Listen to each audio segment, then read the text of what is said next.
नमस्कार, एसटिभी च्याटमा स्वागत छ। म कृष्ण तिमल सिन्हा। दर्शकबिन, आजको एसटिभी च्याटमा हामी अहिले रहेको सरकारमा केन्द्रित रहेर कुरा गर्छौँ। विशेष गरी यो सरकार चुनाव सम्पन्न गर्ने प्रयोजनका लागि गठन भएको सरकार, सरकारभित्र रहेका मन्त्रीका गतिविधिका कारण पनि यो सरकार बीचमा धेरै पटक विवादमा पर्यो। अब यो सरकारले सत्ता हस्तान्तरण कहिले गर्छ भन्ने बहस पनि चलिराखेको छ। काम चलाउ सरकारले महत्त्वपूर्ण निर्णय गर्न हुँदैन भन्ने एउटा राजनीतिक नजिर पनि छ। तर पनि यो बीचमा सरकार चलिराखेको छ र नयाँ सरकार गठनको प्रक्रिया बल्ल बल्ल राष्ट्रिय सभा गठनसँग सम्बन्धित अध्यादेश राष्ट्रपतिले प्रमाणीकरण गरिसके पछाडि अब अगाडि बढ्छ कि भन्ने एक खालको अनुमान सुरु भएको छ र प्रक्रिया सुरु हुँदैछ। समग्रमा आज हामी वर्तमान सरकारमा अहिलेको यो कार्यक्रम प्रसारण भइरहँदाको मितिसम्म वर्तमान सरकारभित्रै रहनुभएका शहरी विकास मन्त्री, राष्ट्रिय प्रजातन्त्र पार्टीका केन्द्रीय सदस्य दिलनाथ गिरीसँग संवाद गर्दैछौँ। स्वागत छ यहाँलाई। धन्यवाद छ केशजी। यहाँलाई सम्बोधन गर्दै गर्दाखेरि शहरी विकास मन्त्री भन्ने कि नभन्ने एउटा दुविधा भयो। अहिले हामी कुन हैसियतमा तपाईँसँग संवाद गरिरहेका? अब अहिलेसम्म म शहरी विकास मन्त्रीको हैसियतमै छु। जबसम्म प्रधानमन्त्रीले स्वीकार गर्नुहुन्न त्यस बेलासम्म मेरो हैसियत कायमै छ। अब यो स्थितिको विषयमा चाहिँ नै अब धेरै विश्लेषण हुनसक्छ, होइन? नैतिकताको कुरा पनि होला। तपाईले भनेको जस्तै अब यो चुनावी सरकार हो, चुनावी सरकारको बेलामा एउटा जनादेश आइसकेको छ। त्यो जनादेश आइसकेको हुँदाखेरि अब हामीले नैतिक मूल्य चुकाउने हो भने हामीले सबैले नै अब अहिले राजीनामा दिएर बाटो एउटा चाहिँ प्रशस्ति गरिदिनु पर्ने अहिलेको प्रजातान्त्रिक मूल्य मान्यता र त्यसको नर्म्सको आधारमा कुरा गर्ने हो भने त्यो बाटोमा हामी पुगिसकेको अवस्था हो। तर यही बिचमा चाहिँ अब यो अहिले जुन ढङ्गबाट पार्टीले मलाई फिर्ता बोलाउने जो निर्णय गरेको कुरो अहिलेसम्म मैले मिडियाबाट मात्रै थाहा पाएको छु र मलाई अहिलेसम्म मेरो अध्यक्षले बोलाएर तपाईँले यो कसुर गर्नुभयो, यो गल्ती भएको हुँदाखेरि तपाईँलाई चाहिँ मैले फिर्ता बोलाउने भएँ भनेर त्यो त्यसको पनि विधि छ। त्यो कार्य सम्पादन छ। केन्द्रीय समितिको बैठक नभएको बेलामा कार्य सम्पादन छ। कार्य सम्पादनको बैठकमा बसेर त्यो बैठकले निर्णय गर्छ अनि त्यो निर्णय चाहिँ गरिसकेपछि मात्रै प्रधानमन्त्रीकामा चाहिँ हाम्रो पार्टीको निर्णय यो भयो भनेर पठाउने चाहिँ तपाईँले यो अहिले अब जाँदा जाँदै सरकार आज हो कि भोलि हो नयाँ प्रक्रिया सुरु गरेपछि यहाँले भने जस्तै चुनावको नतिजा आइसके पछाडि नै किनारा लाग्नुपर्ने सरकार, नैतिकताका हिसाबमा अब हामीले जिम्मेवारी सम्हाल्दैनौँ भनेर हात बाँधेर बस्नुपर्ने सरकारको मन्त्री तपाईलाई यो अन्तिम समयमा आएर दिलनाथ गिरीलाई हटाइदेऊ, बर्खास्त गरियो भनेर तपाईँले आफैसँग त्यत्रो राजनीतिक सहकार्य गरेको अध्यक्षबाट किन त्यो खालको निर्णय आयो? के अपराध गर्नुभयो त्यस्तो? होइन, मैले सबभन्दा पहिलो कुरो त जनादेश आइसकेपछि मैले अध्यक्षलाई भेटेँ। भेटिसकेर मैले उहाँलाई कुरा गरेँ, हाम्रो पक्षमा चाहिँ जनमत आएन र यसलाई चाहिँ सम्मान गर्दै अब हामीले चाहिँ बाहिर नै उपयुक्त हुन्छ भन्ने एउटा मैले सल्लाह उहाँलाई दिएको थिएँ र त्यो सल्लाह उहाँले सकारात्मक रूपमै लिनुभयो। यसमा बसेर छलफल गर्न सकिन्छ भन्ने कुराहरू भयो। तर अहिलेको परिस्थितिमा मलाई एउटा के लाग्छ भनेदेखि कमल थापा र दिलनाथ गिरी भनेको हामी नङ्ग्र मासु भन्ने बुझाइन्थ्यो राजनीति एक ढङ्गबाट त्यो परिस्थितिमा हामी आएका हौँ। तपाईले बुझाउनुहुन्छ र विद्यार्थी जीवनदेखि चाहिँ नै कमल थापालाई निरन्तर रूपमा साथ र सहयोग दिएर आउने मान्छे भनेको एउटा जीवित मान्छे मध्येको एउटा म कायम छु। अहिले 48 वर्ष भयो कमल थापाको र मेरो राजनीतिक सहयात्रा गरेर हिँडेको। यो बिचमा धेरै मान्छेहरूको उतार चढाव भयो। धेरै मान्छेहरू आउने जाने भए, कति मान्छेलाई कारबाही पर्दै पनि गए र म बेला बेलामा भन्थेँ कमलजीलाई कि उहाँका दुईटा किसिमका चाहिँ स्वभाव थिए र अहिले पनि उहाँका दुईटा स्वभाव छन्। राजनीतिक चरित्र एउटा उहाँको सकारात्मक पक्ष र हेर्दाखेरि कमल थापाको विचार, दृष्टिकोण, प्रस्तुतिलाई चाहिँ नै सबैले मन पराउँथे। एउटा समयमा यस्तो किसिमको समय पनि थियो कमल थापाले इन्टरभ्यू छ अरे भनेपछि चाहिँ नै मान्छेहरू सबै कुरा आफ्ना काम कारबाहीहरूलाई बन्द गरेर त्यसमा चाहिँ ध्यान दिएर चाहिँ हेर्ने र सुन्ने गर्थे। त्यो उहाँको प्रस्तुति चाहिँ त्यति प्रभावकारी। र अर्को पाटो उहाँको कस्तो किसिमको थियो भनेदेखि चाहिँ नै आवेगमा आउने, निर्णय गर्ने अनि पछुताउने उहाँका यी सँगसँगैका चाहिँ पाटाहरू हुन्। र मैले विद्यार्थी जीवनदेखि नै मैले उहाँलाई के भन्थेँ भने कमलजी हामीले जे निर्णय गर्छौँ छलफल गरेर निर्णय गर्नुपर्छ र छलफल गरेर गरेको निर्णयलाई त्यसलाई कार्यान्वयनमा लैजानुपर्छ र आवेगमा कुनै पनि निर्णय गर्दाखेरि हामीलाई त्यसले नोक्सान पुर्याउँछ र त्यस्तो किसिमको कामहरू गर्नु हुँदैन भन्ने उहाँलाई सम्झाउने एकजना उहाँ बितिसक्नुभयो गम्भीर प्रधान हुनुहुन्थ्यो र उहाँलाई उहाँको एउटा मामली गाउँको पनि भएको नाताले गर्दा विशेष गरेर उहाँहरूको पारिवारिक एक प्रकारको सम्बन्ध जस्तो पनि थियो। त्यसले उहाँ त अहिले बितिसक्नुभयो तर म चाहिँ नि उहाँलाई निरन्तर रूपमा यस मानेमा मैले साथ र सहयोग गरेँ कि उहाँको विचार उहाँको दृष्टिकोण उहाँको क्षमता उहाँको प्रस्तुति यो सबै हेर्दाखेरि यो मान्छेलाई एक दिन यो देशको प्रधानमन्त्री बनाउन सकिन्छ। त्यो उद्देश्य राखेर मैले निरन्तर रूपमा मैले उहाँलाई साथ दिएँ र त्यो हैसियत पनि थियो उहाँसँग। र विगतमा चाहिँ हामीले यो संविधान निर्माण गर्नुभन्दा अगाडिको चाहिँ जम्मा 2टा पाटो छ।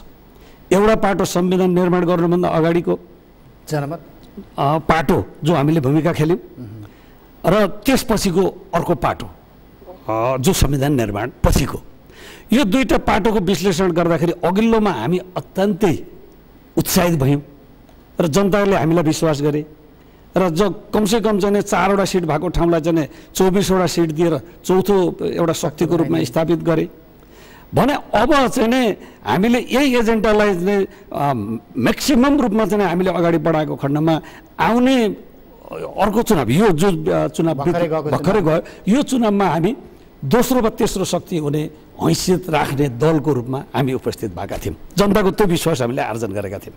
तर जब हामी संविधान निर्माण पछिको पाटोमा गयौँ र त्यो पाटोमा जाँदाखेरि अब हामीले राष्ट्रपति र उपराष्ट्रपतिको समर्थन प्रस्तावक र समर्थन पनि बस्यौँ र त्यसले पनि हाम्रो एजेन्डालाई चाहिँ नराम्ररी धुमिल गर्ने काम गर्यो र एजेन्डाप्रतिको चाहिँ हामी इमान्दार भएनौँ भन्ने आरोपहरू पनि लाग्यो र कमल थापाले गाई पनि बेच्यो धर्म पनि बेच्यो राजासँग पनि सम्बन्ध तोड्यो र यो मान्छेलाई चाहिँ यस किसिमबाट चाहिँ गयो भन्ने यो व्यापक मात्रामा गयो र मैले त्यसको डिफेन्स गर्ने र म डिफेन्स गर्थेँ कि कमल थापाले कुनै बेइमानी गरेको छैन धर्म पनि बेचेको छैन गाई पनि बेचेको छैन राजा पनि छोडेको छैन। हाम्रा 3टा एजेन्डा भनेको संवैधानिक राष्ट्र संस्था हिन्दू राष्ट्र र स्थानीय स्वायत्त शासन प्रणाली भनेको मान्छेलाई बाँच्नको निमित्त जसरी चाहिँ श्वासको आवश्यकता पर्दछ त्यस्तै राप्रपा बाँच्नको निमित्त यो 3टा एजेन्डाको आवश्यक पर्छ। जुन दिन यो एजेन्डा छोडिन्छ राप्रपा सिद्धिन्छ। मैले यही भनेको थिएँ यही टेलिभिजनमा भनेको छु मैले। हजुर अहिले राप्रपा छ भन्ने लाग्छ तपाईँलाई सिद्धियो नि? अब तपाईँको त्यही परिवेशमा त्यही स्थितिलाई म यहाँ आग्रह गर्दैछु कि त्यो ढङ्गबाट आएको त्यो अभियोग र त्यो आरोपलाई हामीले चाहिँ एउटा शिक्षाको रूपमा लिएर त्यसलाई जनताको बिचमा हामीले चाहिँ जस्टिफाई गर्नुपर्ने बेलामा हामीले त्यसलाई स्थापित गर्नको निमित्त भनेर पार्टी एकता पनि गऱ्यौँ। समान विचारधारा भएका समान राजनीतिक हैसियत राख्ने दलहरूसँग एकता गऱ्यौँ तर त्यसलाई पनि लामो समयसम्म हामीले टिकाएर राख्न सकेनौँ र त्यो पनि कमसेकम चाहिँ त्यो एउटा अवसर थियो कमल थापालाई प्रधानमन्त्री बन्ने कि पशुपति शमशेर जस्तो एउटा व्यक्तित्व डाक्टर लोहनी जस्तो व्यक्तित्व केशर विष्ट जस्तो व्यक्तित्व जो उहाँको नेतृत्व सबैको अध्यक्ष हुने जुन सौभाग्य उहाँले प्राप्त गर्नुभएको थियो अब त्यो सौभाग्य प्राप्त गरेर त्यसलाई जोगाउन सकेको भए next prime minister would be prime मिनिस्टरको रूपमा उहाँ चाहिँ अहिले उदाउने सम्भावना थियो तर उहाँले आफूलाई जोगाउन सक्नु। मैले अघि भने उहाँका 2टा पाटा छन् एउटा उज्यालो एउटा अँध्यारो। त्यो अँध्यारो पाटोभित्र उहाँले के राख्नुभएको छ भने अहमता निरङ्कुशता सामन्तवादी सोच यो सबै कुरा उहाँको हाबी भएको बेलामा उहाँले आफ्नो दिमागले कामै गर्न सक्नु ड्याङ्गै उहाँ निर्णय गर्नुहुन्छ सबैलाई निकालिदिनु। अब यो अलिकति पार्टी राजनीतिभित्र व्यक्तिको चरित्रभन्दा पनि अब अलिकति अस्तिको मन्त्री परिषदको बैठकमा के विवाद भयो त्यस्तो केही घन्टा त्यो मन्त्री परिषदको निर्णयको मसी सुक्न नपाउँदै दिलनाथ गिरीलाई बर्खास्त गर्नलाई पार्टीले सिफारिस गर्नु पर्यो अथवा व्यक्तिले सिफारिस गरिदिनु पर्यो। के गर्नुभयो अपराध त्यो मन्त्री परिषद बैठकभित्रको त्यो चित्र अलिकति सुनाउन। अब एकदम अत्यन्तै महत्त्वपूर्ण कुरा उठाउनु भयो केशजी तपाईँलाई धन्यवाद छ। वास्तवमा त्यस दिनको घटना केही पनि होइन। लामो समयपछि निकै लामो समयपछि क्याबिनेट बसेको थियो र क्याबिनेट बसेको अवस्थामा चाहिँ नि मन्त्रीज्यूहरूले चाहिँ नि सुरुमै समय लिएर आफ्ना कुरा राख्नुभयो। धेरै मन्त्रीज्यूहरूले राख्नुभयो है। सबभन्दा पहिलो जितेन्द्र देव सचिवले राख्नुभयो, आफ्नो मन्त्रालयमा भएको सचिवले गरेको असहयोग, कर्मचारीहरूप्रति निर्वाचन आयोगमा गएर ठेङ्गिनु परेको यी सबै कुराहरू उहाँले चाहिँ राख्नुभयो, त्यो प्रस्तुति गर्नुभयो। त्यस दिन पछाडि चाहिँ उपप्रधानमन्त्री विजय गच्छेदार, कृषि मन्त्रीजीले राख्नुभयो, भौतिक योजना मन्त्रीजीले, सबै मन्त्रीहरूले आफ्ना कुराहरू राख्नुभयो कि अहिलेको सन्दर्भमा चाहिँ जुन जनमत आयो, जनमत आइसकेपछिको अवस्थामा मन्त्रालय सञ्चालन गर्नुको निमित्त सचिवहरूको सहयोग भएन र यो सचिवहरूलाई असहयोग गर्ने काम चाहिँ मुख्य सचिवको निर्देशनमा नै सचिवहरूलाई अहिलेका मन्त्रीहरूले दिएको आदेश नमान्नु भन्ने चाहिँ नै यसरी निर्देशन भएको छ भन्ने सुनियो। क्या हो यो कुरा भनेर मुख्य सचिवलाई नै यो सबै मन्त्रीहरूले चाहिँ नि र्याखी पार्ने कामहरू भयो र त्यस दिन पछाडि प्रधानमन्त्रीले चाहिँ नि मुख्य सचिवलाई बोल्नको निमित्त यसको जवाब दिनको निमित्त अनुमति दिनुभयो। मुख्य सचिवले के भन्नुभयो भने कि मलाई यही क्याबिनेटले, वर्तमान प्रधानमन्त्रीज्यू लगायत यो क्याबिनेटले मलाई मुख्य सचिव बनाएको हो, म उहाँहरूप्रति म आभारी छु र म चाहिँ म कृतार्थ छु र यो क्याबिनेटले यो नेपाल सरकारले दिएको निर्देशन पालन गर्ने मेरो दायित्व हो र मेरो धर्म पनि हो र मैले कुनै पनि मन्त्रीजीहरूलाई चाहिँ कुनै पनि सचिवलाई असहयोग गर्नु भनेर कुनै सचिवलाई मैले चाहिँ निर्देशन दिएको छैन, यो गलत हो र यदि तपाईँहरू कसैले त्यो सचिवको नाम भन्न सक्नुहुन्छ भने म त्यसलाई कारबाही गर्छु। एक। दोस्रो कुरो, सचिवले मन्त्रीलाई सहयोग गर्नु त्यो बाध्यता छ, त्यो दायित्व र जिम्मेदारी पनि हो। यदि त्यो सचिवले मन्त्रीलाई सहयोग गरेन भने त्यो सचिवलाई हटाउने मन्त्रीको अधिकार सुनिश्चित छ, तपाईँहरू हटाइदिनुहोस्, मुख्य सचिवले भन्नुभयो। त्यस दिन पछाडि चाहिँ नि अनि मैले पनि टाइम मागेको थिएँ, मलाई चाहिँ प्रधानमन्त्रीज्यूले चाहिँ इसारा गर्नुभयो तपाईँको के छ भनेर, अनि मैले पनि भने प्रधानमन्त्रीज्यू सबै मन्त्रीज्यूहरूले भनेको जस्तै शहरी विकास मन्त्रालय पनि अछुत रूपमा त छैन, असहयोग त भएकै छ, तर पनि आजको यो जुन छलफल भएको छ यसले चाहिँ नि सचिवलाई असहयोग गर्ने सचिवहरूलाई परिवर्तन गर्ने उद्देश्य हो भने मेरो मन्त्रालयको सचिव 2 वर्ष भुक्तानी भइसकेको छ, उहाँ सरू आउने स्थितिमा पुगिसक्यो, मापदण्ड पुरा भयो र यदि त्यसमा चाहिँ अर्को सचिव ल्याउने हो भने त्यही मन्त्रालयसँग विज्ञ, त्यही विषयमा पिएचडी गरेको पात्र हुनुहुन्छ, उहाँलाई ल्यायो भनेदेखि त्यो मन्त्रालय अगाडि बढ्नलाई चाहिँ ठुलो योगदान पुग्ला भनेर मैले चाहिँ नि यो नयाँ सचिव प्रस्ताव गर्नुभयो, मैले गरेँ। यदि सचिवै परिवर्तन गर्ने हो भने मैले यस्तो मान्छे राखौँ भने चाहिँ त्यो मन्त्रालयको भविष्य चाहिँ सुनिश्चित हुन्छ है भनेर मैले राखेँ। त्यस बेलामा हाम्रो उपप्रधानमन्त्रीजी कमल थापाले के भन्नु भने मलाई नसोधिकन तपाईँले किन ल्याउने यो प्रस्ताव, तपाईँ सचिवसँग मिलेर बस्न नसक्ने हो भने तपाईँ राजीनामा ल्याउनुहोस्, स्वीकृत गरिदिन्छु, यो ढङ्गबाट उहाँ प्रस्तुत हुनुभयो। अब यो मैले बुझेको छैन र त्यहाँ उपस्थित मन्त्रीहरू पनि आश्चर्यचकित हुनुभयो, के हो यो एउटा चाहिँ क्याबिनेटमा सरकारको विषयमा छलफल भइरहेको छ, उस्तै त्योभन्दा मात्र त निकाय हुँदैन नि सरकारको, त्यहाँ प्रस्तुति हुने तरिका शिष्टता पनि छ, त्यहाँ मर्यादा पनि छ, त्यहाँ बोल्नु कसरी बोल्नुपर्छ भन्ने त्यो शिष्टता हुन्छ त्यो क्याबिनेटमा। त्यो सबै कुरालाई तोडेर उहाँले जुन किसिमको आवेगमा आउनुभयो त्यसले गर्दाखेरि प्रधानमन्त्रीले त्यो कुरालाई गरेर कि म यो राजीनामा पनि हुँदैन, स्वीकृति पनि हुँदैन, लो अर्को दिन छलफल गरौँला भनेर उहाँले मोड्नुभयो। भएको कुरा यही हो। यही कारणबाट यदि दण्डित हुने हो भने यो त नेपाली जनताले, बुद्धिजीवीहरूले, प्रजातन्त्रका मर्मज्ञहरू र विशेषज्ञहरूले यसको व्याख्या गर्लान् होइन। यहाँनिर यसमा तपाईँको पार्टी अध्यक्षको स्वार्थ चाहिँ के देख्नुहुन्छ तपाईँले? स्वार्थ त होला केही न केही। अब मैले हाम्रो पार्टी अध्यक्षलाई एउटा असल मान्छे हो, राम्रो मान्छे हो, एउटा चाहिँ भिजनरी मान्छे भनेर मैले साथ र सहयोग गरेर आएको मान्छे हो। उज्यालो पाटो मात्रै हेर्नुभयो? मैले उज्यालो पाटो हेरेँ, उहाँको अँधारो पाटो नि मलाई थाहा नभएको होइन, थाहा थियो है। तर त्यो कुरा कहिलेकाहीँ उहाँले चाहिँ के हुन्थ्यो, उहाँ आफै पश्चाताप गर्नुहुन्थ्यो, उहाँ निर्णय गर्ने त्यस दिन पछाडि पश्चाताप गर्ने है। र मैले अघि यहाँलाई निवेदन गरेँ 48 वर्षसम्म अविच्छिन्न रूपमा कमल थापालाई साथ र सहयोग दिएर यो मान्छेलाई प्रधानमन्त्री बनाउँछु, मेरो योगदान त्यसमा दिन्छु भनेर हिँडेको मान्छेलाई पनि उहाँले यो किसिमबाट दण्डित गर्नुहुन्छ भने कमल थापाको नेतृत्वमा कुनै नयाँ मान्छे आएर बस्न सक्ने सम्भावना हुन्छ? कुनै मान्छेहरू सहकारी गरेर अगाडि हिँड्छन्? यो उहाँलाई कति ठुलो नोक्सान भयो होला दिलनाथ गिरीलाई कारबाही गर्नु भनेर भनेको उहाँको एउटा अभिन्न एउटा सूत्रधार, म त्यही भन्छु है। त्यसलाई चाहिँ उहाँले जुन ढङ्गबाट कारबाही गर्नुभयो उहाँ पछुताउनुहुन्छ त अघि मलाई थाहा छ, किनभने यो उहाँको चाहिँ इच्छाबाट भएको छैन। त्यहाँ केही मान्छेहरूको उक्साहटमा यी कुराहरू भएका छन्, केहीका अभिष्टहरू पुरा गर्न सायद असजिलो भयो होला है। र यो हुनुभन्दा अगाडि उहाँले एउटा कुरो मलाई भन्नुभएको थियो, सदा सहायताका साथ उहाँले मलाई भन्नुभएको थियो कि चुनाव छ र चुनावमा चाहिँ नै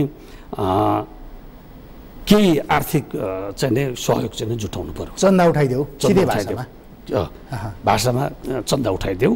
र यो उसले चाहिँ कुन्तीले चाहिँ राज्य मन्त्रीले चाहिँ 5 करोड रुपियाँ चाहिँ उठाउने भनेर कबल गरेको हुँदाखेरि राज्य मन्त्री बनाएको छ। त्यसो हुँदाखेरि त्यो ढङ्गबाट चाहिँ तपाईँले सहयोग गर्नु पर्यो भन्दा म गर्न सक्दिनँ भन्ने, म गर्न सक्दिनँ। यो विषयमा त्यो प्राविधिक मन्त्रालय हो, यो मन्त्रालयमा यस ढङ्गबाट म गएर प्रस्तुत हुन चाहिँ मलाई गाह्रो हुन्छ भनेपछि उहाँले नै मलाई के भन्नु भने त्यसो भएदेखि कुन्तीले नै सबै कुराको डिल गर्न दिनुहोस्, हुन्छ भने मैले सचिव र राज्य मन्त्री कुन्तीजीलाई राखेर लु तपाईँहरू के गर्दाखेरि यो 5 करोड उठ्छ त्यो गराइदिनुहोस्। मैले त्यो कुन्तीलाई बोला तपाईँले 5 करोड उठाउँछु भने रहेछ, त्यो कमिटमेन्ट गरे रहेछ, कहाँबाट उठ्छ 5 करोड रुपियाँ भन्दा अब ऊ पनि नाजा हो भाइ है। त्यो स्थितिबाट मैले चाहिँ नकारेँ, त्यो मैले गर्नु हुँदैन थियो, त्यो मेरो धर्मले पनि दिँदैन थियो। तपाईँ मन्त्री बन्दाखेरि एउटा सूत्रधारको रूपमा त भन्नुभयो कति पैसा दिन्छु भनेर मन्त्री बन्नुभएको, जस्तो राष्ट्रिय प्रजातन्त्र पार्टीभित्र सभासद पदै बिक्री हुन्छ, सभासद पद बिक्री भयो, मन्त्रीहरू बिक्री भयो भन्ने सन्दर्भ त बेला बखत जोडिने गरेको हो। जस्तो तपाईँले अहिले जोडिहाल्नुभयो, राज्य मन्त्रीले 5 करोड दिने बोल कबोल गरेर राज्य मन्त्री बन्दै गर्दाखेरि तपाईँले चाहिँ कति बोल कबोल गर्नुभएको थियो? मैले कुनै पनि त्यो गरेको थिएन। र मैले चाहिँ एउटा कुरो के गरेको थिएँ भनेदेखि चाहिँ यो कमल थापालाई एक सूत्रीय कार्यक्रमबाट मैले भनिहालेँ म प्रधानमन्त्री बनाउने उद्देश्यबाट म हिँडेको चाहिँ एउटा सहयात्री हुँ। उहाँले मेरो कामबाट प्रभाव भएर होला, मैले काम गर्न सक्छ, मेरो क्षमता मेरो योग्यताको दृष्टिकोणबाट बुझेरै होला। तत्कालीन संसदको भूमिकामा पनि मलाई चाहिँ मुख्य चाहिँ सचेतक बनाउनु भयो। त्यसदेखि पछाडि योभन्दा अगाडिको मन्त्रीमण्डलमा पनि मलाई पर्यटन मन्त्री बनाउनु भयो है। र त्यसदेखि पछाडि अहिलेको उसमा पनि मलाई शहरी विकास मन्त्रालयको जिम्मेवारी मलाई दिनुभयो। त्यसको निमित्त उहाँप्रति म आभारी नै छु।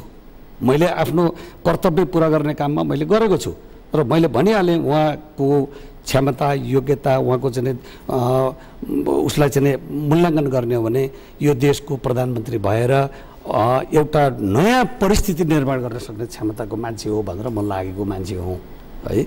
तर अहिले आएर जुन ढङ्गबाट उहाँ प्रस्तुत हुनुभएको छ त्यो प्रस्तुतिले पार्टीलाई त ध्वस्त बनायो है। र तर उहाँ आफै समाप्त हुने किसिमको खेलमा उहाँ संलग्न हुनुभएको छ। यसले न उहाँको हित भयो न पार्टीको हित भयो र मलाई त यसले केही पनि नोक्सान भएन। भोलि एक हप्तापछि एक महिनापछि जाने सरकार हो यो र साँच्चै भन्यो भने नैतिक रूपमा हामी सरकारबाट चाहिँ हटिसकेकै अवस्था हो मोरल्ली है। र त्यो विधि पुर्याउन मात्रै नसकेको हो र अझ त्यसमा पनि तपाईँहरूको त पार्टी राष्ट्रिय पार्टी बन्न नसकेको अवस्था छ, साथै जितेको छैन। एकातिर हाम्रो पीडा छ है, चौथो हैसियतमा बसेको पार्टी चाहिँ नै जिरोमा पुग्यो र त्यो पीडा चाहिँ देशव्यापी रूपका कार्यकर्ताहरूमा छ होइन। यो पीडा छँदै चाहिँ अब उहाँ अर्को के गर्न लाग्नुभयो त भन्दाखेरि चाहिँ यो जुन किसिमको एक प्रकारको चाहिँ यो तानाशाही प्रवृत्तिबाट उहाँले आवेगमा आएर जुन मलाई निर्णय गर्नुभयो यो निर्णयले पनि पार्टीलाई ठुलो नोक्सान पुर्याउँछ। र साँच्चै नै भन्ने हो भनेदेखि चाहिँ हामी प्रति विश्वास गरेर बसेका मान्छेहरूलाई उहाँको यो व्यवहारले गर्दाखेरि अर्को ठुलो धक्का भयो। फेरि करेक्सन हुन्छ कि भनेर सोच्ने मान्छेहरूका लागि पनि यसले चाहिँ नै नराम्रोसँग यो सूचना प्रवाह गर्यो। यो यसको निमित्त चाहिँ उहाँ स्वयं पनि जिम्मेदार हुनुहुन्छ अब। र यी सबै परिस्थितिहरू छन् र यसबाट कसरी अगाडि बढ्ने, अहिलेको राप्रपाको भविष्य के अनि अबको दिलनाथ गिरीको भविष्य के भनेर कसैले सोध्यो भने के भन्नुहुन्छ तपाईँ? अब राप्रपाको भविष्यको कुरा गर्दा तपाईँ भनिराख्नु भएको छ तानाशाही निरङ्कुश नेतृत्व छ हाम्रो पार्टीमा, स्वीकारिराख्नु भएको छ। अब त्यही नेतृत्वलाई स्वीकार गरेर लुरु लुरु पछि लागेर हिँड्ने अवस्था त नरहला। पार्टीको पोजिसन भोलिको राजनीतिक समीकरणमा अब त छैन। अब साँच्चै नै प्रजातन्त्रलाई हामीले स्वीकार गरेर आत्मसात गरेर हामीले यो मान्यतालाई स्थापित गरेर हिँडेको हो भने त्यहाँ नैतिकता हुन्छ पनि हुन्छ है। र संसारका विकसित मुलुकहरूमा नेतृत्वदायी भूमिका खेल्ने नेताहरूले असफल हुने बित्तिकै आफ्नो एजेन्डा असफल भयो भने त्यसमा चाहिँ राजीनामा दिएर अर्कोलाई चाहिँ मौका दिने प्रचलन छ है। संसारभरिको यो व्यवस्था चुनावी नतिजा सार्वजनिक भएपछि राजीनामा घोषणा गर्ने परम्परा हो।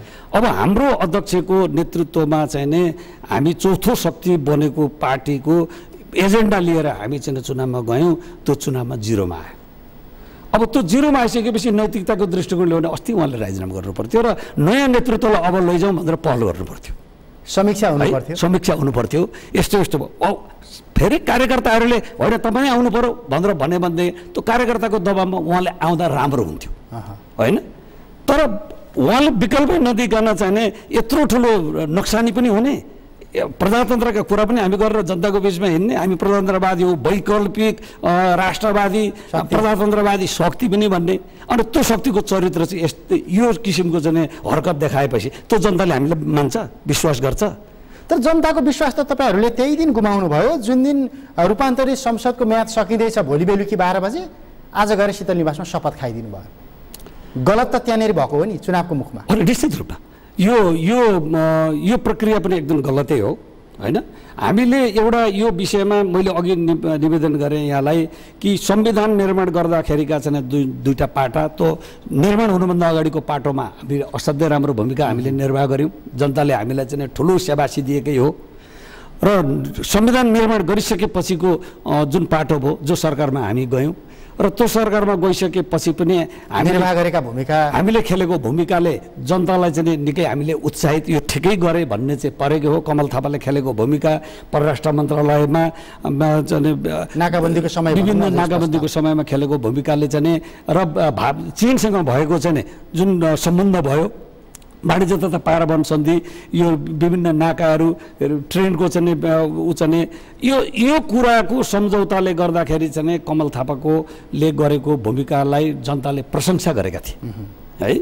र त्यसदेखि पछाडि जब त्यो सरकार हट्यो र अर्को प्रचण्डजीको नेतृत्वमा जुन सरकार आयो, त्यो सरकारमा आउनु हाम्रो गम्भीर भुल थियो, त्यो गल्ती थियो है। यो कुरो त्यति बेला चाहिँ त्यो नेतृत्वमा बस्ने, अब एउटा कुरो त के भने त्यो एउटा गम्भीर भुल थियो। सरकारमा जानै पर्थ्यो भने पनि कमल थापाको नेतृत्वमा जानु हुँदैन थियो, कमल थापा मन्त्रीमा जानु हुँदैन थियो, लोभ गर्नु हुँदैन थियो। त्यो लोभ गर्नु उहाँको यो अहिलेको परिस्थिति निम्त्याउने चाहिँ एउटा कडीको रूपमा रह्यो एक। दोस्रो कुरो, त्यसपछिको यो अहिले वर्तमान सरकारको नेतृत्वमा जाने कुरा भयो। त्यो कुरा हुँदाखेरि त्यसको वार्ता टोलीको सदस्य बन्यो है, वार्ता गरियो। वार्ता गर्दाखेरि चाहिँ त्यो वार्ता टोलीका सदस्यहरूले के भन्यो भने हामी उपप्रधानमन्त्री चाहिँ दिन सक्दैनौँ, मन्त्री मात्रै दिन्छौँ, 4वटा मन्त्रालय तपाईँहरूलाई दिन्छौँ, मन्त्री पठाउनुहोस्, मान्छे पठाउनुहोस् भनेर भनियो।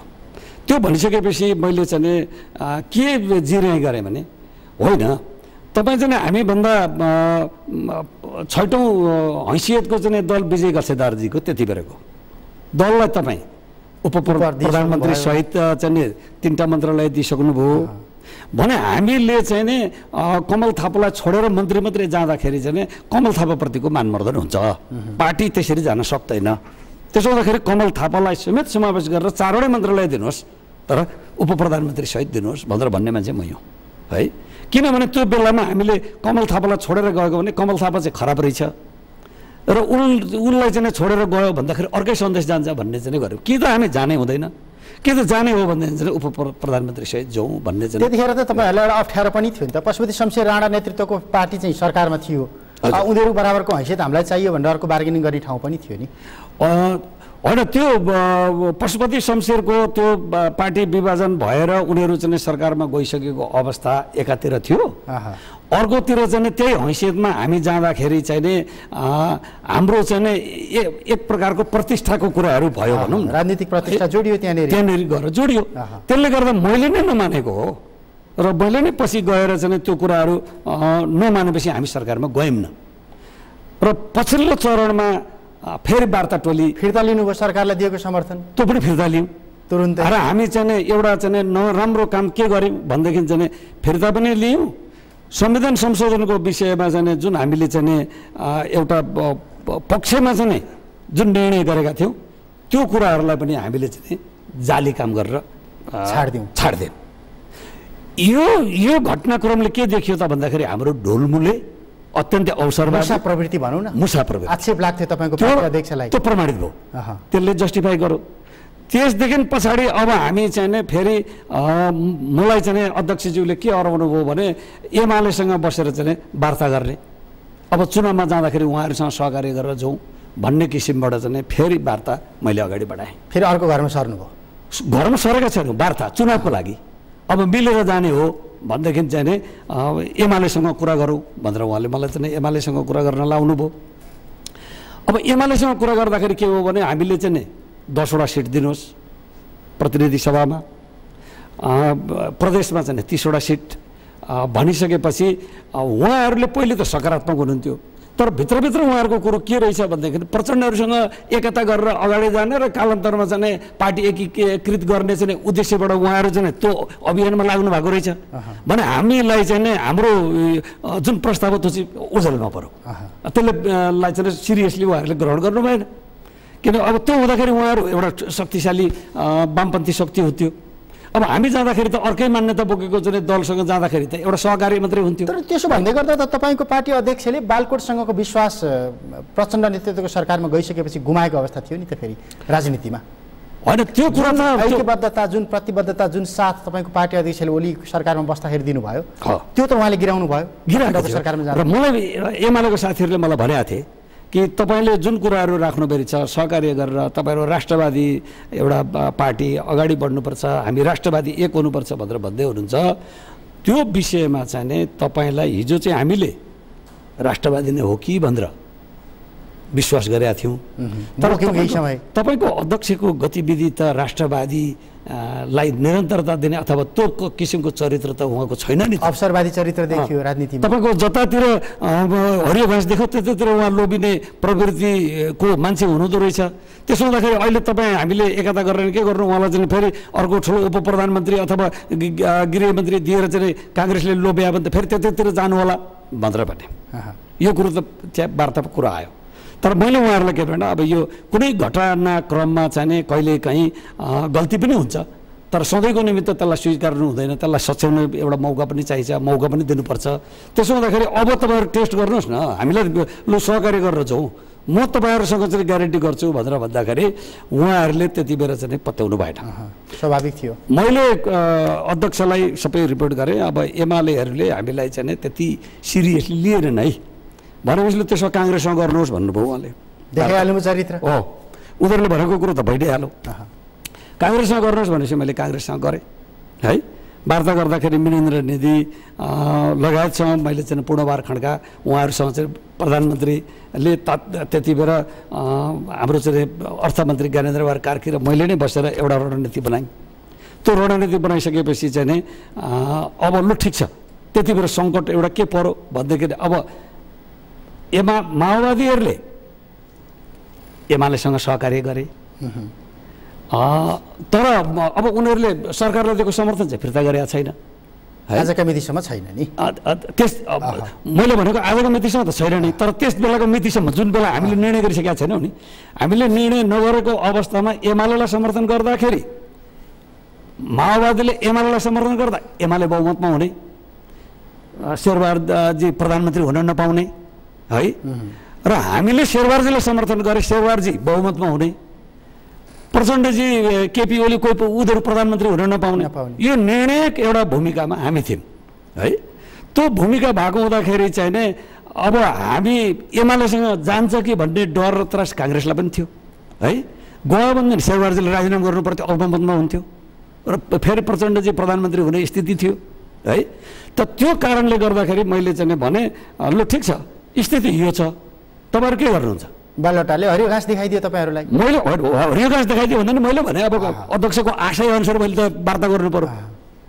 तपाईँ गृहमन्त्री सहित उप प्रधानमन्त्री दिनुहुन्छ भने हामी तपाईँलाई सहयोग गर्छौँ मैले राखेको प्रस्ताव है।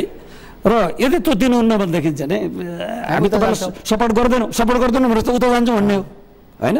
त त्यो हुने बित्तिकै अल्पमतमा हुन्छ। अब उहाँहरू जे पनि माग्यो त्यही दिनेमा पुग्नुभयो है। गृह पनि दिने भन्नुभयो, गृह सहित 4वटा 5वटा मन्त्रालय दिने कुरा गर्नुभयो। अब प्रतिनिधि सभामा पनि अब के अरे 10वटा 7वटा दिने कुरा गर्नुभयो, प्रदेश सभामा 32वटा दिने कुरा गर्नुभयो। अनि यही कुराको रिपोर्ट मैले अध्यक्षलाई गरेपछि लु ठिक छ त्यसो भएदेखि एउटा वार्ता टोली बनौँ भनेर त्यो वार्ता टोली बन्यो बुद्धिमानजी र म थियौँ। र बुद्धिमानजी र पनि हाम्रो निधिजीले विमलेन्द्र निधिजीले चाहिँ लिखित सम्झौता गरेको छ है। लिखित सम्झौता भयो 7वटा सिट प्रतिनिधि सभामा छोड्ने हामीलाई छोड्ने, 32वटा हामीलाई छोडिदिने भएपछि अनि हामी सरकारमा जाने कुरा भयो। सरकारमा गएपछि त अब हामी सरकारमा गयौँ, त्यो एउटा च्याप्टर त सिद्धियो। अब फेरि सरकार छोडेर एमालेमा जाने अवस्था त हाम्रो रहेन। त्यति बेला काङ्ग्रेसले बेइमानी गर्यो, 7वटा भनेको ठाउँमा 4वटामा आयो। गृह भनेको दिएन, गृह पनि दिएन, मन्त्रालय पनि भनेको मन्त्रालय दिएन है। त त्यसले गर्दाखेरि चाहिँ नि अब काङ्ग्रेसलाई के भइदियो त भन्दाखेरि अब हाम्रो बाध्यता र हाम्रो अवस्थालाई उहाँहरूले पनि बुझ्नुभयो। अब उता जान सक्ने स्थिति रूपान्तरित संसद सकियो। अब संसद विघटन पनि भइसकेको छ। त त्यसले गर्दाखेरि यी परिस्थितिमा हामी अहिले सरकारमा गएका हौँ। त्यो पनि एउटा गम्भीर भूल थियो है चुनावको मुखमा। र यी सबै गतिविधि त जनताले हेरिराखेकै थिए। हेरेको हुँदाखेरि हाम्रो नेतृत्वले जेसुकै भनेको भए पनि राप्रपाले भनेको कुरामा जनताको ठिक विपरीत धारणा बन्यो। त्यो धारणाको परिणामस्वरूप हामीले हिन्दू राष्ट्रको विषयमा कुरा गर्थ्यौँ। 94% जनता हिन्दू छन्, ओमकार परिवार छ जो आफूलाई हिन्दू भन्छ। र त्यो त्यत्रो 94% जनताले राष्ट्रिय पार्टी पनि बनाउँदैन भन्ने त कल्पना पनि गरेका थिएन होइन। हामी जनताको नजरमा यति नराम्रोसँग चाहिँ अविश्वास प्राप्त गरिसकेका छौँ भन्ने कुराको चाहिँ अलिकति हेक्कासम्म पनि हुनुपर्ने त्यतिसम्म पनि भएन। तपाईँको पार्टीको नेतृत्वमा अहिलेसम्म पनि त्यो खालको हीनताबोध, त्यो खालको नैतिकता बोध भएको त देखिँदैन। हामीले चुनाव हार्यौँ, जनताले हामीलाई हराए, चौथो शक्तिबाट अब हामी पार्टी खारेज गर्न पर्ने अवस्थामा पुग्यौँ भनेर त्यो खालको एउटा अनुभूति त हुनु पर्यो नि। मैले यही विषयमा चाहिँ कृष्णजी मिडियामा मलाई चाहिँ सोधिएको थियो। विभिन्न मिडियामा मैले भने हामीले माफ माग्नुपर्छ जनतासँग, हामीले यो गल्ती गऱ्यौँ र यो गल्ती गरेको हुँदाखेरि अब उपरान्त हामी चाहिँ यो गल्तीलाई चाहिँ दोहोऱ्याउँदैनौँ भनेर जनतासँग माफ मागेर नयाँ पुस्ताको नेतृत्वलाई हामीले अगाडि सारेर अब हिँड्नुपर्छ, यसको विकल्प छैन। र हामीले गल्ती गरेका हौँ, यसलाई म स्वीकार्छु, म मन्त्री पनि हुँ र मेरो पनि गल्ती छ र मेरो त्यो गल्तीलाई मैले पनि त्यसलाई चाहिँ स्वीकार्नुपर्छ। र अब उपरान्त अब नयाँ ढङ्गबाट यही एजेन्डालाई बोकेर अगाडि जाने हो भने कि त हामीसँग दुईवटा बाटो छ। अब तपाईँहरूले एजेन्डा बिसाउनु भयो, तपाईँले बिसाएको भारी बोकेर कोही हिँड्न तयार भइसकेको अवस्था छ भन्दाखेरि राजनीतिमा अझै पनि भूमिका छ, अवसर छ भनेर परिकल्पना गरिराख्नु भएको छ। मैले दुईवटा यस विषयमा मेरो चाहिँ दुईवटा पाटो छ हामीलाई चाहिँ यो हाम्रो एजेन्डालाई लिएर हामी अगाडि हिँड्न सक्छौँ या सक्दैनौँ भन्ने चाहिँ दुईवटा मूलभूत विषय हाम्रो अगाडि छ। एउटा कुरो के छ भनेदेखि चाहिँ हामीले एउटा त गल्ती गऱ्यौँ, यो एजेन्डाको विषयमा जतिसुकै कुरा गऱ्यो भने जनता पत्याउनेवाला छैन है। यही नेतृत्वलाई यही हामीले नै बसेर अगाडि बढ्यौँ भने जनताले पत्याउँदैन, किन हाम्रो व्यापारको लागि, हाम्रो उन्नतिको लागि, हाम्रो चाहिँ स्वार्थको लागि जनताले हामीलाई मत दिँदैन नि। हामीले त्यो ढङ्गले प्रस्तुत भयौँ अहिलेसम्म। हामीले राष्ट्रको हितको लागि, जनताको हितको लागि भनेर हामी प्रस्तुत हुन हामी गएको, पार्टी खोलेको। तर व्यक्तिगत रूपमा स्वार्थमा चाहिँ हामी एक अर्कोको हामीलाई संसद बेच्नुभयो, मन्त्री बेच्नुभयो, सबै कुरो एजेन्डा बेच्नुभयो भन्दा अब फेरि जनताको बिचमा कुन नैतिकताले भोट माग्नुहुन्छ? कुनै आधार छैन हाम्रो जनताको बिचमा जाने। त्यसले गर्दाखेरि मैले चाहिँ के निवेदन गर्न चाहन्छु भने त्यो आधारलाई हामीले नयाँ ढङ्गबाट लाने हो भने अब नयाँ नेतृत्वलाई हामीले जिम्मा दिएर सबै हाम्रा चाहिँ जुन समान विचार र समान धारणा भएका जो दलहरू विभिन्न कालखण्डमा विभिन्न विभाजित भएर रहेका छन् ती सबैलाई एक ठाउँमा ल्याउनु पनि पर्यो। र त्यस दिन पछाडि अरू हिन्दू तत्त्वमा विश्वास गर्ने अरू दलहरू जो काङ्ग्रेस, एमाले, माओवादी सबैमा छन्, जो हिन्दुत्वलाई चाहिँ स्थापित गर्नुपर्छ भन्ने मान्छेहरू छन्, ती सबैलाई एक ठाउँमा ल्याउन सक्यो भने एउटा चान्स छ। यी सबै मान्छेलाई यहाँ ल्याएर फेरि पनि कमल थापाकै नेतृत्वमा पार्टीलाई रिभाइभ गर्न खोजिराख्नु भएको छ। त्यो सम्भव छैन, यो असम्भव हुन्छ। अब मैले अघि भनिहालेँ नि, अहिलेको वर्तमान परिस्थितिमा जनतासँग क्षमा मागेर अब उपरान्त यो ढङ्गबाट म अब जान्न भन्ने जुन कबुल गरेर जनतालाई विश्वास दिलाउन सकियो भने त्यो दोस्रो पाटो हो है। होइन भने अब अहिलेको स्थितिमा जनताको यति नराम्रोसँग हामीसँग अविश्वास भइसकेको छ।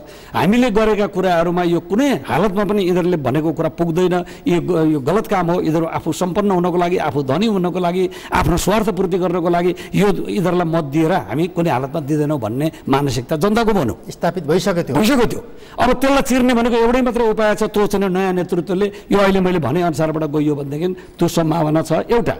दोस्रो कुरो के छ भनेदेखि चाहिँ यही एजेन्डा जस्तो संवैधानिक राज संस्था र प्रजातन्त्र नेपाली काङ्ग्रेसले आफू जन्मिँदाखेरि संवैधानिक राज संस्था सँगै जन्मिएको पार्टी हो र त्यहाँभित्र पनि हिन्दू राष्ट्रको कुरा गर्ने प्रशस्त मान्छेहरू हुनुहुन्छ, नेताहरू हुनुहुन्छ र अहिले उहाँहरूले पनि जुन संवैधानिक राज संस्था र हिन्दू राष्ट्रको मान्यतालाई बोकेर हिँड्दाखेरिको जुन एउटा नेपाली काङ्ग्रेसको हाइट थियो है, जुन परिस्थिति नेपाली काङ्ग्रेसभित्र रहेको थियो त्यो परिस्थितिलाई आज यो स्थितिमा आउँदाखेरि त्यो एजेन्डा छोडेको कारणबाट हो भन्ने कुरो जगजाहेर छ, भइसकेको छ। बिपीको विचार छोड्नु नै यो अधोगतिमा नेपाली काङ्ग्रेस जानु भन्ने भएको छ। त्यसले गर्दाखेरि अब वामपन्थी शक्तिहरू एउटा कित्तामा उभिसकेपछि लोकतन्त्रवादी शक्तिहरूको अर्को कित्तामा उभिने भने यो एजेन्डालाई बोकेर नेपाली काङ्ग्रेसले अगाडि हिँड्नुपर्छ। सबै लोकतन्त्रवादी शक्ति एक ठाउँमा उभियो भनेदेखि जाने यो वामपन्थी शक्तिभन्दा धेरै बलवान शक्ति लोकतन्त्रवादी शक्ति। भनेपछि मुलुकमा दुईवटा मात्रै शक्ति हुनुपर्छ भन्ने तपाईको कुरा। यो दुईटा शक्ति हुन्छ र त्यो दुईटा शक्तिको यसरी मिलेर जान सकेनन् भने तेस्रो एउटा शक्ति हुन्छ, त्यो कन्जर्भेटिभ शक्ति हो। यो शक्तिको रूपमा हामीले भूमिका खेल्छौँ र होइन लोकतन्त्रवादी शक्तिले यही एजेन्डा बोक्यो भने कन्जर्भेटिभ पार्टीको आवश्यकता पर्छ। अब तपाईँको पार्टीभित्रै अझै पनि फर्क्यौँ, तपाईँले भन्नुभयो प्रतिनिधि सभा सदस्यतर्फ प्रत्यक्षमा 7 स्थानका लागि नेपाली कङ्ग्रेससँग सम्झौता भयो। हजुर, 7वटा स्थानमा नेपाली कङ्ग्रेस छाडिदियो। उपलब्धि शून्य, पार्टी अध्यक्षले समेत लज्जाजनक ढङ्गबाट हार्नु पर्यो। हजुर, झापामा राजेन्द्र लिङ्गदेन एक्लै चुनाव लड्नुभयो, नेपाली कङ्ग्रेससँगै प्रतिस्पर्धा गर्नुभयो, तपाईँहरूको गठबन्धनका विरुद्धमा चुनाव लड्नुभयो, वामपन्थी गठबन्धनको साथ पाउनुभयो। उहाँले चुनाव जित्नु भएको छ। चुनाव जितेपछि तपाईँको पार्टी अध्यक्ष सायद त्यहाँ गएर रुनु भयो एकचोटि। त्यो गोहीको आँसुले काम गर्छ अब राजनीतिमा? अब त्यो चाहिँ अब चुनावमा ढुवाङमा मत खसाल्ने दिन अघिल्लो दिनसम्म यो वामपन्थीहरूलाई भोट नहाल, यो गठबन्धनलाई भोट नहाल भनेर तपाईँको पार्टी अध्यक्षले राजेन्द्र लिङ्गदेनका विरुद्धमा प्रचार गर्दै हिँडेको तथ्य त जनताले देखिराखेको छ, बुझिराखेको छ। अन्त कुन नैतिकता उहाँ त्यहाँ पुगेर त्यो विजय उत्सवमा रुवावासी गर्नुभयो? त्यहाँ चाहिँ त्यो त्यो त्यो एउटा नाटकको रूपमा चाहिँ मान्छेले लिएका छन् होइन। त्यो पनि एउटा अभिनय हो र त्यो गर्दाखेरि जनताको मन फर्किन्छ कि भन्ने एउटा राजनीतिक कला त हो नि राजनीतिमा। त्यो एउटा कला उहाँले पनि देखाइदिनु झापामा होइन। र राजेन्द्र लिङ्गदेनजीको जुन परिस्थिति थियो, नेपाली काङ्ग्रेसले इमान्दारीपूर्वक आफूलाई प्रस्तुत गरेको भए झापामा 4वटा ठाउँमा काङ्ग्रेसले आउने सम्भावना थियो है, त्यो विश्लेषण थियो। र नेपाली काङ्ग्रेस तात्कालीन रूपमा चाहिँ कृष्णप्रसाद सिटौलाजी ले समानुपातिकमा बस्ने र नेपाली काङ्ग्रेस चाहिँ सहकारी गरेर अगाडि जाने भन्ने जुन किसिमको हामीले सम्झौता गरेका थियौँ, अन्तिममा नेपाली काङ्ग्रेसले त्यहाँ पनि धोका दिएको हो। धोका दिइसकेपछि अब राजेन्द्र लिङ्गदेनजीको सङ्गठनात्मक दृष्टिकोणबाट पनि निकै बलियो मान्छे हो है, स्थानीय तहको चुनावमा पनि उहाँले देखाएकै हो। र यतातिर गएर एमालेहरूमा पनि केपीजीको चाहिँ जुन 5 नम्बर क्षेत्र हो, त्यो 5 नम्बर क्षेत्रमा पनि हाम्रो जुन दोस्रो हैसियत राखेको दल हो, त्यहाँ उहाँसँगै प्रतिस्पर्धा गर्दा पनि दोस्रो हैसियत राखेको दल हो। अब अहिलेको प्रतिस्पर्धामा चाहिँ नै सबैको आक्रमण त केपीजी माथि हुने भयो। त त्यो केपीजी माथि हुँदाखेरि चाहिँ राप्रपा चाहिँ नियरेस्ट चाहिँ प्रतिस्पर्धी छ भने त्यो ढङ्गमा चाहिँ काहीँ खतरामा पर्ने हो कि भन्ने त एउटा राजनीतिक रूपमा विश्लेषण त त्यहाँ पनि गरिएकै हो होइन। त्यो परिस्थितिमा चाहिँ उहाँहरूलाई पनि एक प्रकारको चाहिँ अवसरै भयो एमालेहरूलाई पनि। काङ्ग्रेसले धोका दिनु, लु हामी सम्झौता गरौँ भनेर त्यहाँ हाम्रो चाहिँ सम्झौता भयो। त्यो सम्झौताले के भने काङ्ग्रेस बढाइयो, एमाले सबै आयो र हामी एक ठाउँमा आयौँ भने बाँकी ठाउँमा सबै एमाले आयो। यो सबै कुरो चाहिँ के हो त भन्दाखेरि काङ्ग्रेसको गलत नीतिको कारणले गर्दा त्यो स्थिति उत्पन्न भयो। यसरी नै धेरैवटा ठाउँमा भएको छ, धेरै ठाउँमा भएको छ। त्यो त शिक्षा त काङ्ग्रेसले समीक्षा गर्ला, उसले पनि यो विषयको पीडा त भोगेकै छ हैन। त्यसो हुँदाखेरि अब सबैले लोकतन्त्रवादी शक्तिहरू, मैले अघि भनिहालेँ, वामपन्थी शक्तिसँग प्रतिस्पर्धा गर्ने हो भने लोकतन्त्रवादी शक्तिले मात्रै सक्छ। र लोकतन्त्रवादी शक्तिले अगाडि बढ्नको निमित्त हिन्दू राष्ट्रको मान्यतालाई र संवैधानिक राष्ट्र संस्थाको एजेन्डा बोकेर नेपाली काङ्ग्रेसले अगाडि बढ्यो भने यो मुलुकमा हिन्दू राष्ट्र पनि आउँछ, राष्ट्र संस्था पनि आउँछ। कसैले रोक्न सक्दैन। सम्भावना देख्नुहुन्छ? निश्चित रूपमा छ, तर काङ्ग्रेसले साथ हिजो पनि यही भन्नुहुन्थ्यो तपाईँ। हिजो हामीले आफैले गर्न सक्छौँ भनेर भनेका थियौँ। अब हाम्रो गतिविधिले हामी अहिले जनताको नजरबाट अत्यन्तै चाहिँ हामी पछाडि परिसकेका छौँ र जनतालाई त्यो विश्वास दिलाउन अब हामीले सक्ने अवस्था हाम्रो रहेन। त्यसैले गर्दाखेरि नेपाली काङ्ग्रेससँग एकचोटि मौका छ। नेपाली काङ्ग्रेसले यो मौकाको फाइदा लिएर त्यो नेतृत्वदायी भूमिका निर्वाह गर्यो भने र नेपाली काङ्ग्रेस फेरि पनि 5 वर्षपछि अत्याधिक बहुमत लिएर सकेसम्म 2/3 नै बहुमत लिएर उपस्थिति हुन सक्छ, आउन सक्ने ठाउँ छ। होइन भने एजेन्डा बोक्नु पर्यो तपाईँ, एजेन्डा बोक्नुपर्छ। त्यो एजेन्डा भनेको नेपाली जनताको एजेन्डा हो र त्यो नेपाली जनताको भावना हो। त्यो तपाईँहरूले सक्नु भएन, हामीले सक्यौँ, काङ्ग्रेसले सक्नु पर्यो नि त हैन। काङ्ग्रेसले पनि सकेन भने त एमालेहरूले 30 वर्षसम्म सक्नुहुन्छ। अन्त्यमा छ, तपाईँले आफ्नो राजनीतिक भविष्य चाहिँ त्यतै देखिराख्नु भएको छ? मैले मेरो राजनीतिक भविष्यलाई भन्दा पनि मैले राष्ट्रको राजनीतिक भविष्यलाई हेरेर मैले सहयोग गर्ने हो। राष्ट्रलाई एउटा अविच्छिन्न रूपमा राख्ने हो र यसलाई शान्तिपूर्ण वातावरण र समृद्ध राष्ट्र निर्माण गर्ने हो भने टु पार्टी सिस्टमबाट मुलुक अगाडि बढ्नु पर्दछ। अब राष्ट्रिय प्रजातन्त्र पार्टीभित्र नेतृत्व परिवर्तन नभएको अवस्थामा तपाईँ रहनुहुन्छ कि रहनुहुन्न? एकदमै इमान्दारितापूर्वक भन्दा नैतिकताका कुरा है। फेरि तपाईँसँग भोलिका संवादमा मैले प्रश्न गर्नु, अहिले तपाईँको तात्कालीन अहिलेको अवस्थामा नेतृत्व परिवर्तन भएन भने त्यहाँ बस्न त्यही नेतृत्वलाई स्वीकार गरेर अगाडि बढ्न सक्ने स्थिति छ। पार्टी छोड्नुहुन्छ?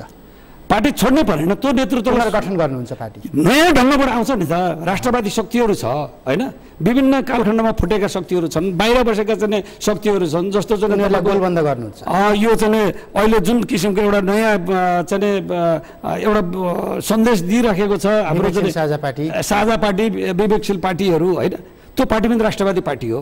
सबै राष्ट्रवादी शक्तिहरू एक ठाउँमा आउने त्यो परिस्थिति निर्माण हुन्छ नि। त्यो निर्माण हुन सकेन भने मैले भनिहालेँ, नेपाली काङ्ग्रेसले यो एजेन्डालाई बोक्यो भने हामीले त्यसलाई पनि सहयोग गर्न सकिन्छ। होइन भनेदेखि अझै पनि कन्जर्भेटिभ पार्टीको यहाँ आवश्यकता छ। यो सबै शक्तिहरू एक ठाउँमा आयो भनेदेखि हामी अगाडि बढ्छौँ र त्यो ढङ्गबाट पनि हामीले सोचेका छौँ। भनेपछि अहिले राष्ट्रिय प्रजातन्त्र पार्टीमा कमल थापाको नेतृत्व यथावत रहँदाका बखतसम्म दिलनाथ गिरीलाई अब पार्टीभित्र स्पेस छैन। अनि त्यो नैतिकताका हिसाबमा त्यो भन्दा पनि यी यस्ता किसिमका आरोह अवरोह त आइराखेकै हुन्छ होइन। पार्टीभित्र मान्छेको दैनिक जीवनमा पनि आइराखेको हुन्छ भने पार्टीमा मैले अघि भनिहालेँ, मलाई कारबाही गर्दाखेरि उहाँ खुसी चाहिँ हुनुहुन्न है। उहाँमा भित्र ठुलो पश्चाताप बोध चाहिँ भएको छ मलाई। अभिनय होला नि त है। र अब कुनै पनि त्यहाँ उहाँले को र मेरो भेटघाट, अब अहिले त उहाँको र मेरो टेलिफोन वार्तासम्म पनि हुन सकेको छैन। अब उहाँले मलाई भन्नु पर्थ्यो, गिरिजी तपाईँले यो गल्ती गर्नुभयो, यसले गर्दाखेरि मैले यो बाध्यतावश यो अभियान यो स्टेप चाल्न म बाध्य भएँ भनेर उहाँले मलाई भनेको भएदेखि म आफै राजीनामा दिन्थेँ, उहाँले चाहिँ त्यो कारवाही गर्नै पर्दैन थियो। म त पहिले उहाँको घरमा गएर राजीनामा गरौँ भनेर भन्ने मान्छे मै हुँ होइन। तर जुन ढङ्गबाट उहाँ प्रस्तुतहरू भयो, यो प्रस्तुतिले उहाँलाई पनि फाइदा गरेन र पार्टीलाई पनि फाइदा गरेन। मलाई त के भनेदेखि चाहिँ अहिले उहाँले जुन ढङ्गबाट मलाई मन्त्री बनाउनु भयो त्यसको निमित्त त म उहाँप्रति आभारी नै छु होइन। उहाँको सदाशयताप्रति अहिले पनि उहाँको विरुद्धमा म छैन। उहाँ जस्तो उहाँको अदृश्य राजनीतिक चरित्रको विरोध गरिरहेको मात्रै उहाँको कमी कमजोरीसँग मात्रै मेरो विमति हो। मान्छे उहाँ असल हो, राम्रो मान्छे हो र उहाँको आवश्यकता छ है। तर उहाँका आफ्ना कमी कमजोरीलाई सुधार्नु पर्छ। सुधार्नु भएन भने अहिलेको पुरानो कमल थापा होइन, नयाँ कमल थापा भएर आउनु पर्यो। मेरो सुझाव त मलाई त्यो हो है। त्यो नयाँ कमल थापासँग के हुनु पर्यो भने यो राष्ट्रदेखि बाहेक अर्को के पनि उहाँले चिन्नु भएन। सुध्रिने ठाउँ देख्नु भएको छ तपाईँले? अब त फेरि कस्तो भयो भने कमल थापा सत्ता नभइकन राजनीतिमा टिक्न नसक्ने व्यक्ति भनेर 62-63 वटाका राजनीतिक घटनाक्रमबाट पनि पुष्टि भएका छन्। अगाडिका घटनाक्रम त्यस्तै रहे, इतिहास त गतिलो छैन उहाँको। त्यही भएर अब त सत्ताभन्दा बाहिरै बस्नुपर्ने कमल थापा सुध्रिनु होला नि त। होइन, त्यही भन्दा त्यो सबै पाटो विकृतिका जो चाहिँ सबै अवशेषहरूलाई उहाँले चाहिँ हातेमालो गरेर जो संरक्षण गरेर हिँड्नु भएको छ त्यसलाई त्याग्नुपर्छ। र उहाँले अब के हेर्नुपर्छ भने मेरो देश यो नेपाल र नेपाली जनतालाई केन्द्रबिन्दुमा राखेर आफूलाई स्थापित गरेर हिँड्नुपर्छ र आफ्नो स्वार्थलाई परित्याग गर्नुपर्छ, परिवारवादबाट उहाँ अलग हुनुपर्छ र विशुद्ध राष्ट्रवादी एउटा चरित्र निर्वाह गरेर प्रजातन्त्रप्रतिको चाहिँ मर्म भावनालाई आत्मसात गरेर हिँड्नुभयो भने नेपाली जनताले फेरि पनि उहाँलाई माया गर्छ, फेरि पनि उहाँलाई हुन्छ। समय संवादका लागि धन्यवाद। धेरै धेरै धन्यवाद छ कृष्णजी। दर्शकबिन एसटिभी च्याटको समय सक्यो। आज हामीले अहिलेसम्मका शहरी विकास मन्त्री दिलनाथ गिरीसँग संवाद गऱ्यौँ। राष्ट्रिय प्रजातन्त्र पार्टीका केन्द्रीय सदस्य हुनुहुन्छ। विशेष गरी मन्त्री परिषद, यसभन्दा अगाडि बसेको मन्त्री परिषदको बैठकमा मन्त्रालयभित्रका समस्याहरू राख्ने क्रममा पार्टी अध्यक्षसँग भएको मनमुटावकै कारण उहाँलाई मन्त्रीबाट बर्खास्त गर्नका लागि पार्टीले भनौँ अथवा व्यक्तिले सिफारिस गरिसके पछाडिका राजनीतिक घटनाक्रम, समग्रमा राष्ट्रिय प्रजातन्त्र पार्टी किन यसरी सिद्धियो भन्ने सन्दर्भ अनि राष्ट्रिय प्रजातन्त्र पार्टीले बोकिराखेका एजेन्डाहरू कहाँ छन् र त्यो एजेन्डाको भविष्य के छ, यिनै प्रश्नमा थियौँ हामी। समय र संवादका लागि म दिलनाथ गिरीलाई फेरि पनि धन्यवाद दिन्छु। नेपालको पहिलो न्युज च्यानल सगरमाथा टेलिभिजन हेर्दै गर्नुहोला। नमस्ते।